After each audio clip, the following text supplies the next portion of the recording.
തൊടുപുഴയിൽ നിന്നും പാലക്കാടിന് KSRTC service ആരംഭിച്ചു. പുതിയതായി ആരംഭിച്ച ഫാസ്റ്റ് പാസഞ്ചർ സർവീസിന്റെ ഉദ്ഘാടനം PJ ജോസഫ് MLA നിർവഹിച്ചു. തൊടുപുഴയിൽ നിന്നും വിവിധ ആവശ്യങ്ങൾക്കായി എറണാകുളം, തൃശൂർ, പാലക്കാട് ഭാഗങ്ങളിലേക്ക് പോകുന്ന യാത്രക്കാരുടെ സൗകര്യാർത്ഥമാണ് തൊടുപുഴ KSRTC ഡിപ്പോയിൽ നിന്നും നേരിട്ട് പാലക്കാട് സർവീസ് ആരംഭിച്ചിരിക്കുന്നത്. പുതിയതായി ആരംഭിച്ച തൊടുപുഴ പാലക്കാട് ഫാസ്റ്റ് പാസഞ്ചർ സർവീസിന്റെ ഉദ്ഘാടനം PJ ജോസഫ് MLA നിർവഹിച്ചു. സർവീസ് ആരംഭിക്കുന്നത് തൊടുപുഴയെ സംബന്ധിച്ച ഒരു അനുഗ്രഹമാണ്.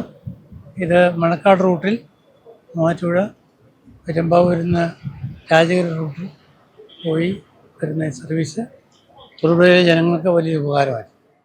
ചടങ്ങിൽ ATO NB Rajesh, controlling inspector KK Santhosh, inspector Rajesh TR, station മാസ്റ്റർമാരായ CD ജോസ്, MN അനിൽ എന്നിവർ പങ്കെടുത്തു.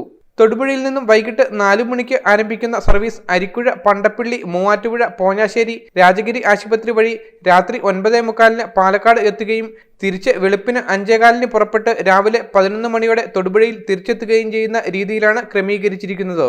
News bureau, Thodupuzha.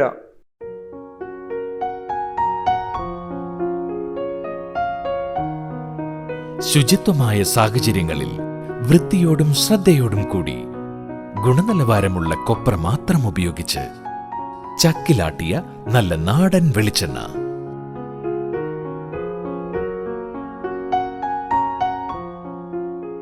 പരിശുദ്ധം, premium quality, 100% pure coconut oil. ഓർമ്മകളിലെ അതേ രുചി.